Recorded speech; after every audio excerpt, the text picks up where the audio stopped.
Good morning, good afternoon, good evening, wherever you may be in the world. You are with Nomads Without Limits.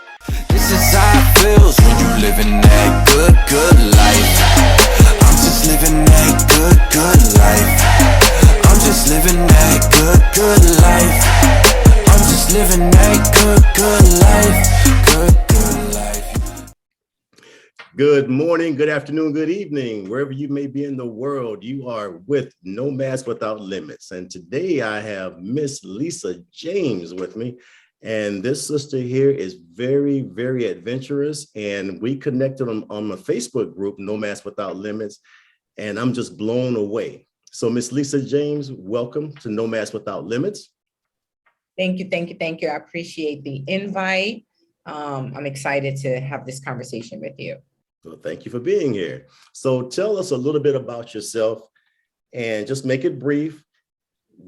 Who are you and what got you into traveling?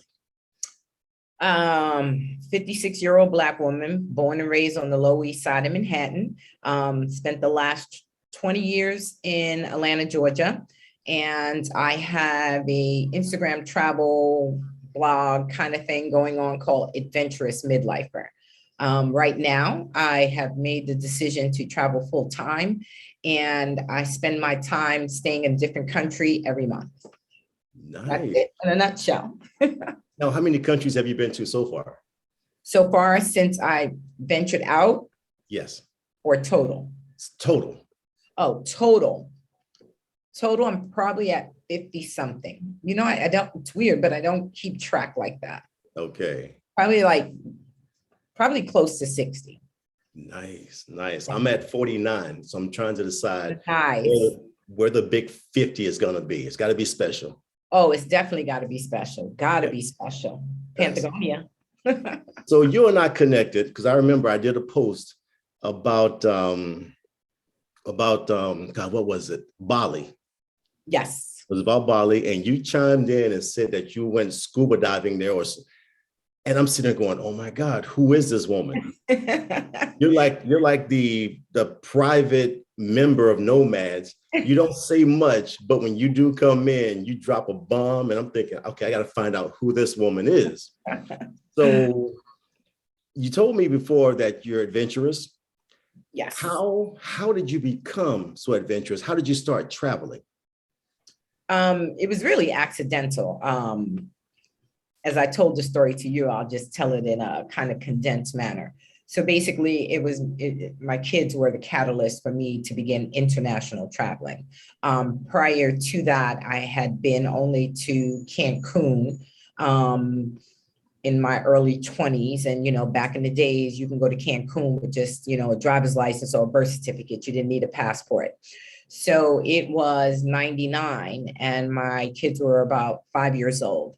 And every year at their school, the students did a big project at the beginning of the school year to talk about their summer travels. I mean, it was a big production. They would all draw pictures and they would be presented like it was a museum gallery, and they would have actual photographs, and it was this big production that they would do every single year.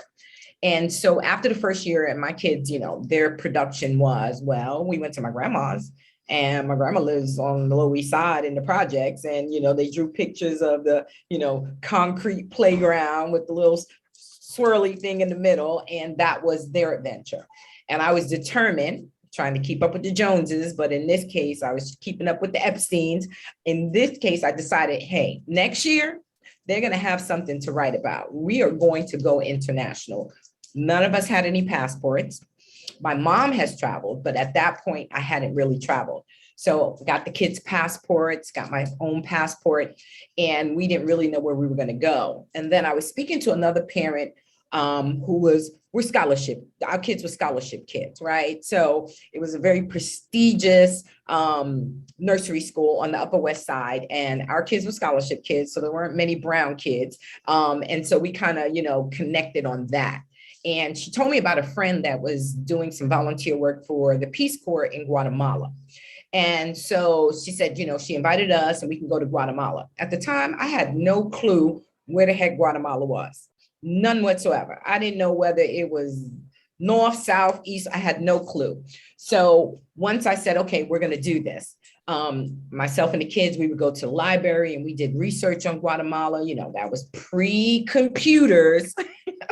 So the way you got your research on stuff is you went to the library, you checked out books, we checked out videos, National Geographic videos on Guatemala, all the Let's Go, Lonely Planet, all the books that we can find on Guatemala. We did our research. We were super excited and we ventured out to backpack across Guatemala because finances didn't allow us to do anything other than backpack. And we left with our three kids under the, well, she was 6 at the time. My girlfriend's daughter was 6 and my kids were 5. I have twins. And we ventured out with our backpacks. The kids had their little backpacks. We had our Lonely Planet, Let's Go book, because there was no cell phone. We had a beeper. There was no cell phones. There was, you know, that was the way you traveled then. So we had our little Lonely Planet and Let's Go. And we knew the first place we were going to stay was in a hostel where this young lady was staying. And so we went there in, the first place we stayed was in Xela, Guatemala. It's spelled Xela. It's up in the mountains. It's about a 6-7 hour bus ride from Guatemala City. So we arrived in Guatemala City, took a bus up to Xela. And when I say we had the best time, we had the best time.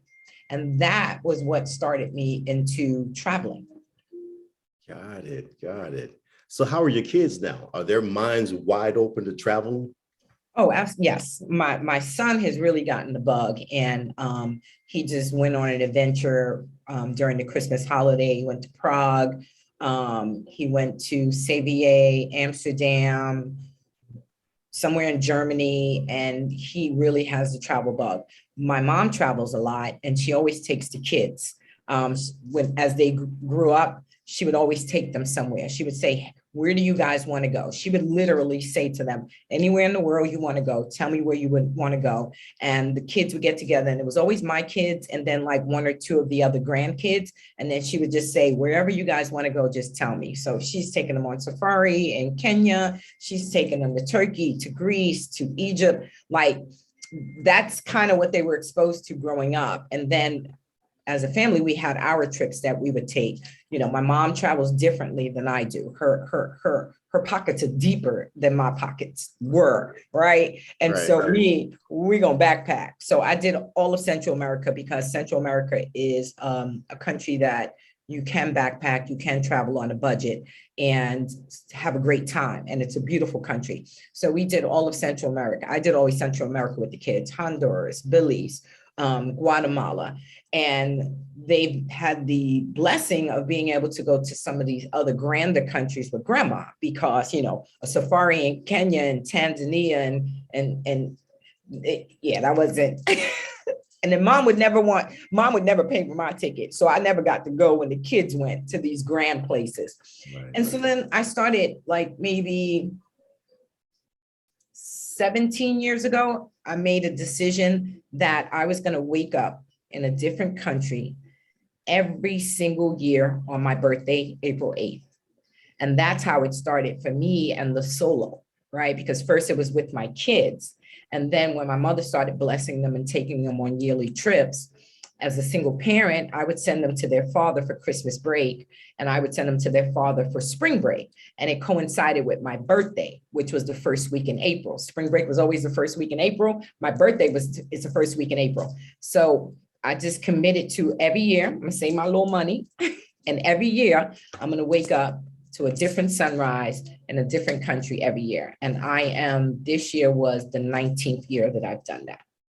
So what's it like traveling solo as a Black woman?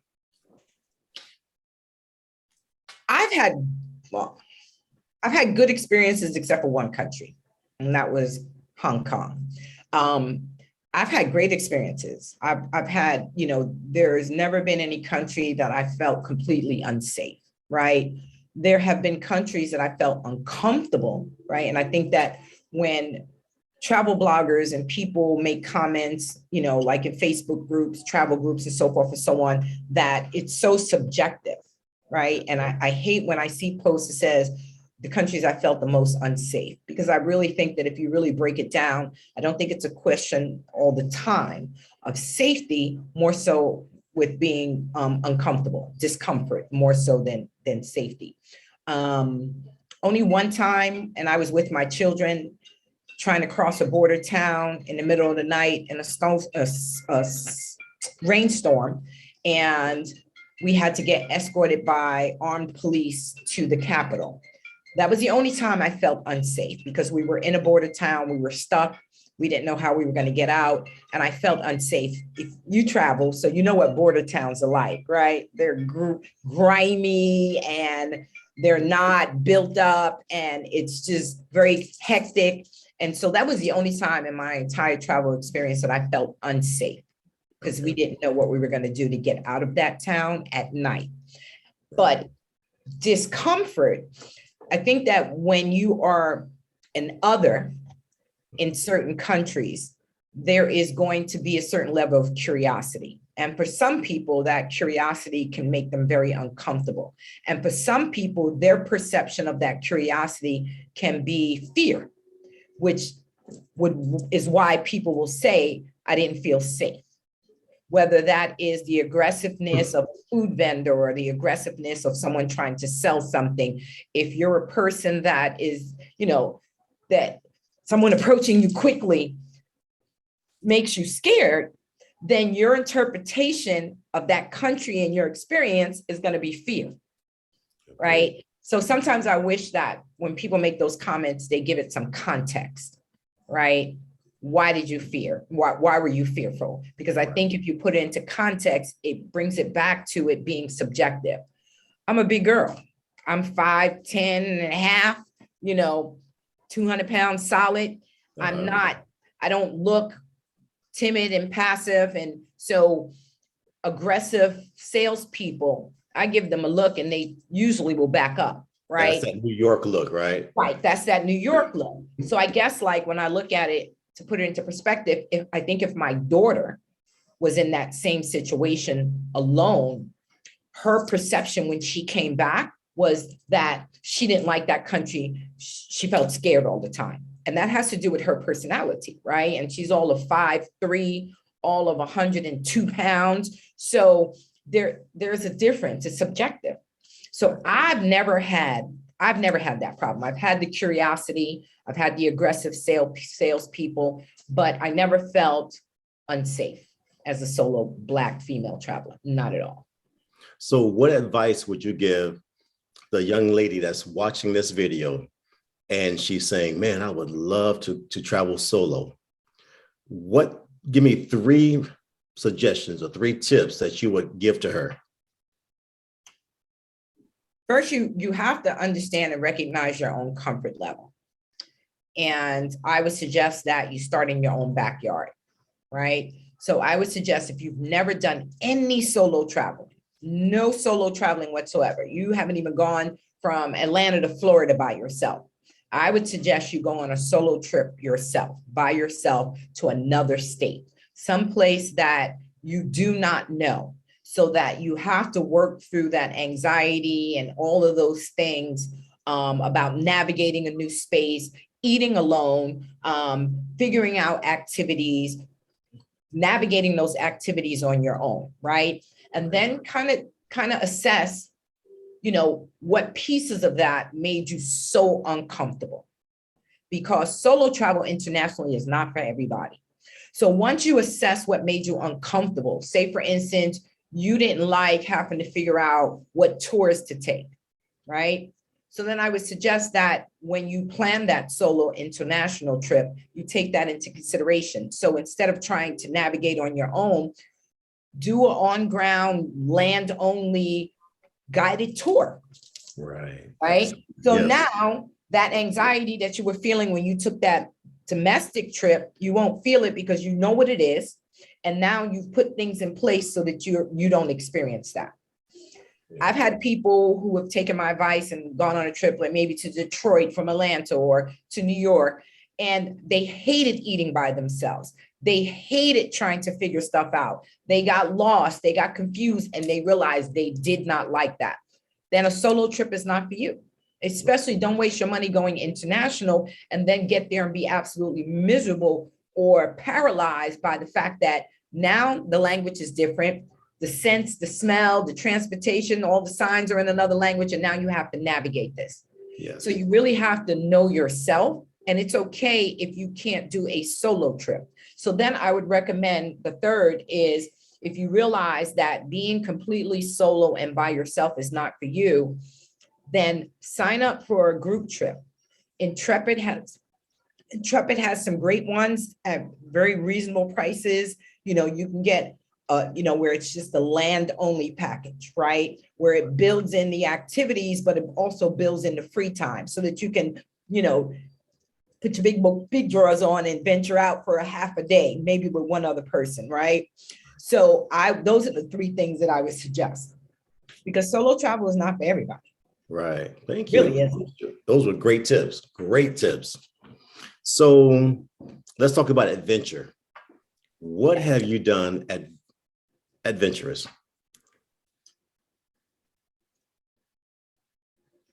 I think everybody's adventurous, Okay. right? So when we talk about adventure, the lens that I'm trying to put out there is that the fact that you're willing to try something different is adventurous, right? So if you try sushi for the first time and you've never eaten sushi, that is adventurous, right? I think people get caught up with this idea of what is adventure, right? I'm the queen of soft adventures. And what I mean by soft adventures is I'm not going to do some of this. I'm not jumping off of a cliff, right? Okay. Free diving, off a 200, foot cliff. I'm not doing that. But I like to scuba dive, and for my 50th birthday is when I got certified. I just decided, hey, I want to learn how to scuba dive. And for my 50th birthday, I got certified in Gili Island, the information that I put into Facebook. Yes. And I got certified in Gili Island and Gili Island in Indonesia. And I consider that an adventure, right? I love to rock climb. And so for my 53rd birthday, 53rd birthday, I wanted to learn how to rock climb, because the imagery that we get of rock climbers, scuba divers, cliff divers, cave divers is not brown girls that are 56 years old, Absolutely. right? It's not even brown girls that's 35 years old, right? So adventure travel as a whole is really presented to us through one lens. Very thin, very Caucasian, very fit, and they have money, right? Because these adventure sports are not cheap. Rock climbing gear is ridiculously expensive, but you don't see brown people going out there to rock climb. And I just wanted to learn. I didn't want to go in a gym and just get on a foam wall, right? No, I didn't want to do that. You throw me in the fire. I want to learn, the skills, I want to learn it all. I want to learn what the equipment's about. I want to get out there and just try it and be able to say that that's an adventure that I can check off my list. And that's what I did. So for me, adventure is one, doing something different. And I think it's doing something that may challenge me physically, right? Yes. And something for me, this is totally for me, something that they've told us that we can't do, or the imagery is not of us doing it. So my thing is, I might not be 102 pounds and, with blonde hair, but you're going to see me on them rocks. I love it. I love it. That's what adventure is to me. I think everybody has the capacity to be adventurous, because there's degrees of adventure. You know that, right? There's degrees. I see some stuff that other folk be doing. I'll be like, he really don't like his life. So I think, there's a range of adventure. Scuba diving is an adventure. Yes. Yeah. I got certified last summer. Ah, nice. I'm hooked. I'm hooked. Yes. Now I want to scuba dive over the world, all over the world now. Some beautiful places to dive. So you don't want to do skydiving? No. No? What I learned about myself when I tried the rock climbing is I like the idea of climbing the rock, right? The skill that it takes.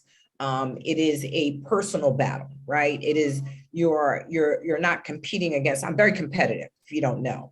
That's from my college basketball days.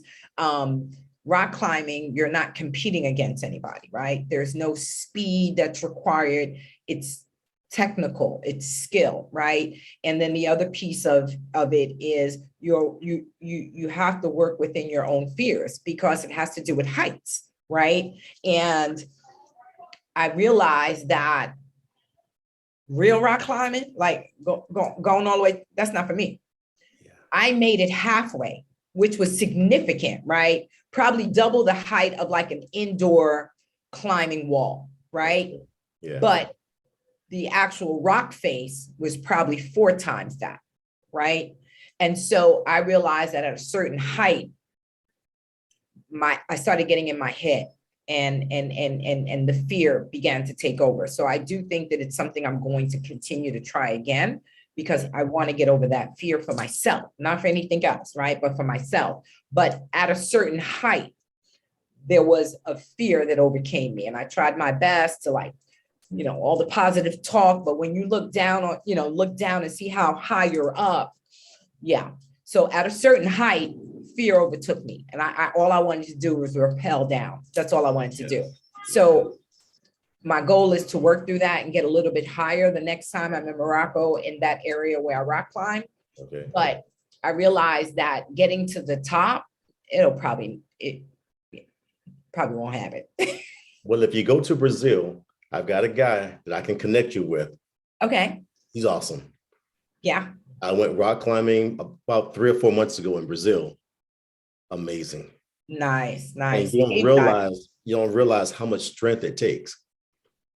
And not just physically, it's mental, like you say. I kept saying, don't look down. I was fine as long as I didn't look down. As long as I didn't look down, I'm thinking, whoa, what the hell am I doing up here? Right. It is mental. It's similar to I rode in a hot air balloon and I realized the higher up it got, it's that idea of once you look down and you notice the distance, something kicks in. And so I realized for me, height related stuff may not be at the top of my list. And I'm good with that, right? But I'm willing to give it a try. I do want to skydive at some point, right? Will it happen? I'm sure it will, but it's not on the top of my list. The actual feeling you get from that activity that has to do with height is not my cup of tea. There's a million other things that I could think of doing, but yeah, I realize that it's not my cup of tea. Once you do it, you will wipe out so many fears. It's mind blowing. I'm addicted to it now. I've been 6 times. Wow. I'm hooked. I only do the tandem jump. Okay. I'm not ready to go by myself yet. Okay. Yeah. So I just, if I did it, it would probably be in Dubai.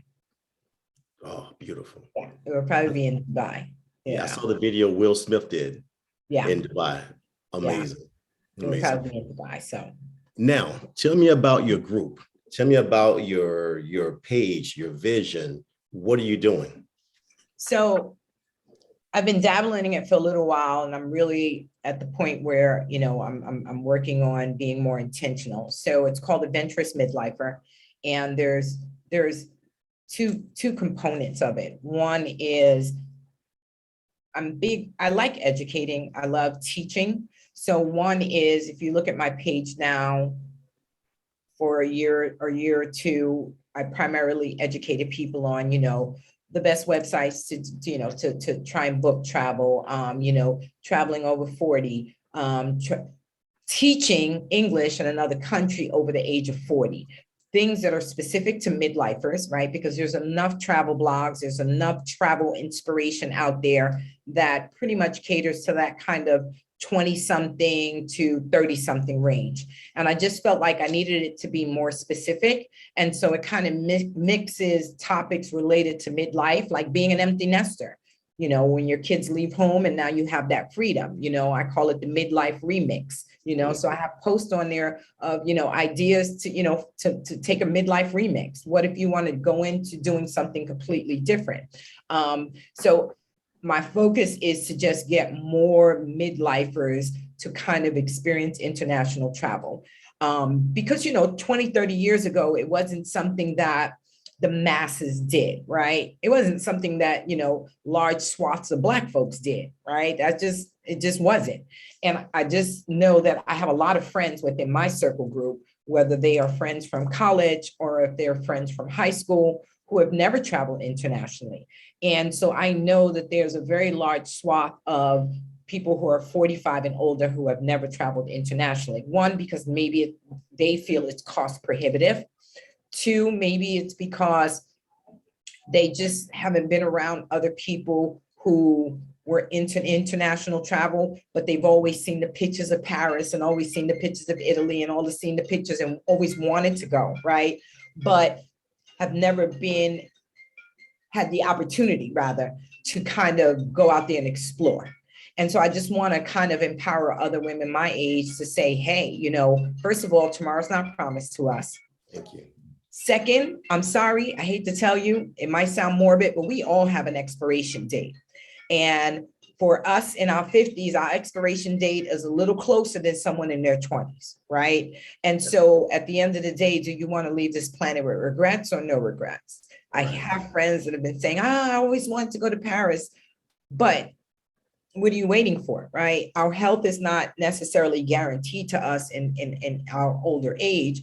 And so I think that 45 to 70 is prime to kind of get out there and do some things that you've always wanted to do, so that at the end of the day, when your expiration date comes, that you can at least say that I don't have any regrets. These are the things that I've wanted to do, and these are the things that I've done. Right. I like that. I've got a financial advisor that told me that we pretty much have 15 years after retirement to enjoy ourselves. Correct. And the first 5 years is all about your bucket list, all the things you want to do. So if you retire at 60, that takes you from 60 to 65. Then this next 5 years, you start to slow down. Then the last 5 are doctor appointments. And I'm thinking, wow, you got to do all the things you want to do while you can do it. Yeah, it's true. The other thing that I'm hoping to do with my blog is kind of dispel the idea that old means weak and feeble, right? Because I think that our grandparents' 50 is nothing like our 50, right? I was just talking to a friend and I'm just like, my grandmother died young. She died at 63, 64. And when I think back, she died when I was in high school. When I think back, I always viewed her as being so old, right? So you have those aunties and those uncles that they were our elders. But if you start doing the math, they were around our age when we perceived them as being so old. Yes. Right. Yeah. Right.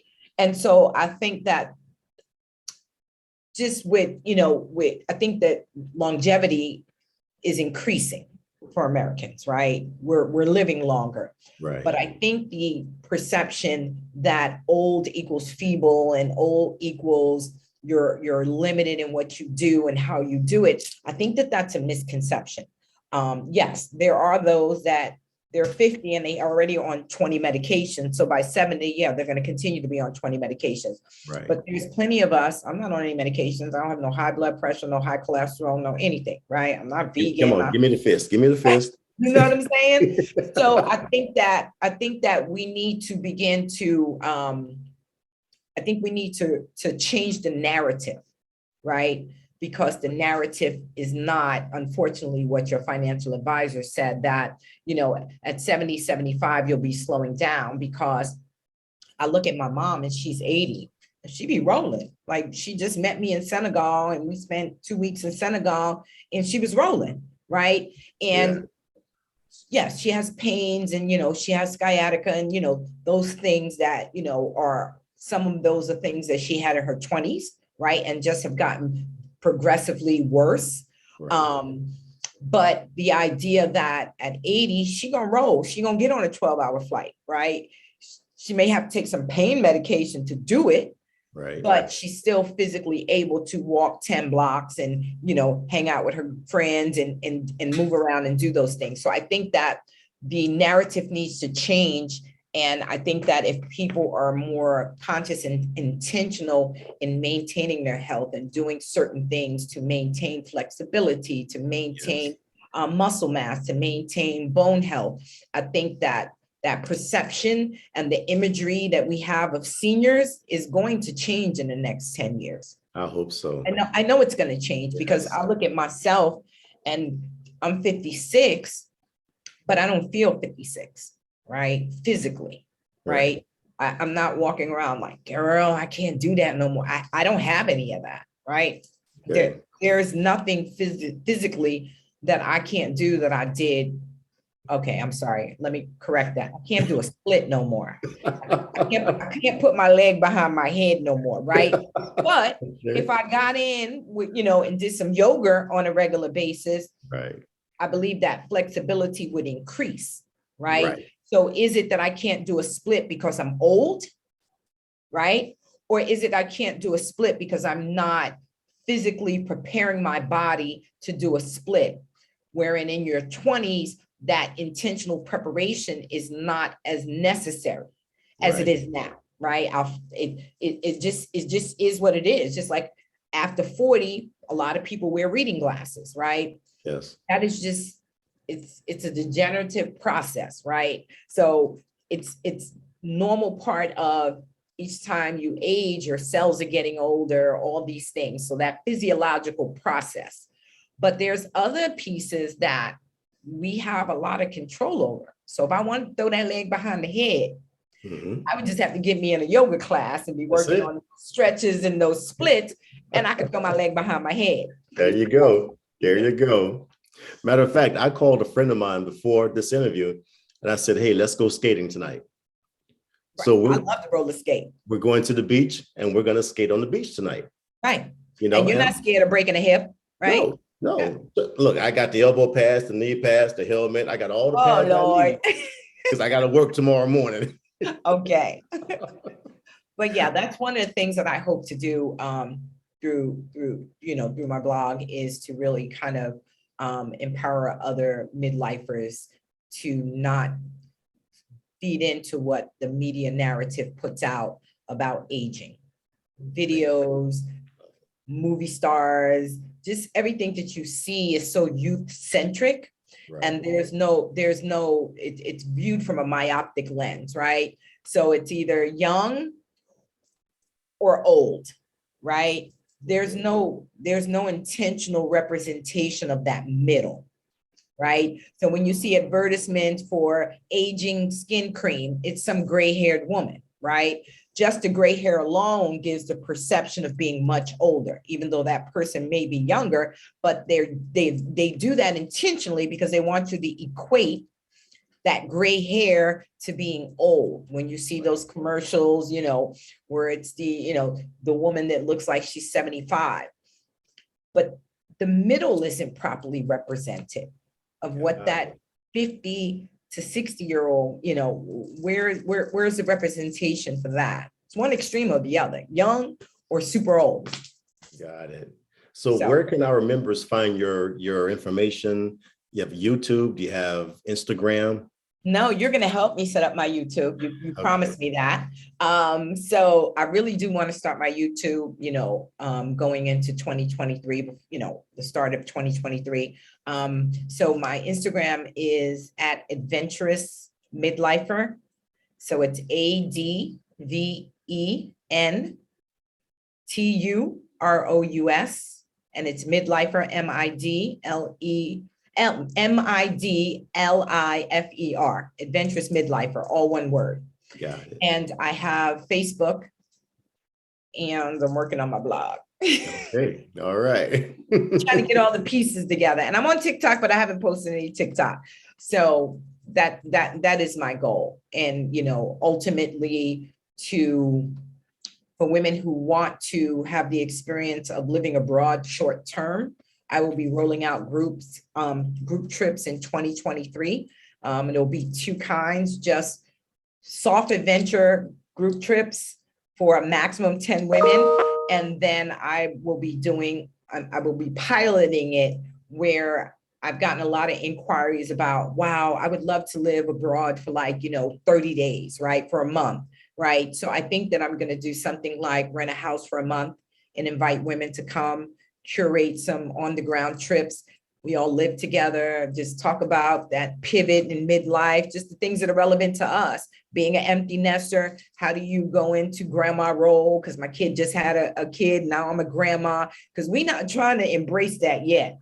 We still want to be grandmas. We're not embracing that yet. Right. It's another life transition. Okay. And there isn't enough discussion about it. So I just want to create that kind of camaraderie and familiarity for women. I love it. I love hearing about it. Now I want to see it. I love the idea you bringing people together and to let them know that midlife does not mean end of life. No, it does not.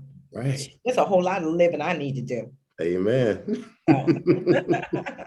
Well, thank you. Thank you for your time. And I'll put your information, in the video so people can reach out to you, contact you, and make things happen. Awesome. I appreciate it. Thank you for having me. You're welcome. Thank you. And we'll talk later. Okay. All right. Awesome. All right. Good life. I'm just living that good life.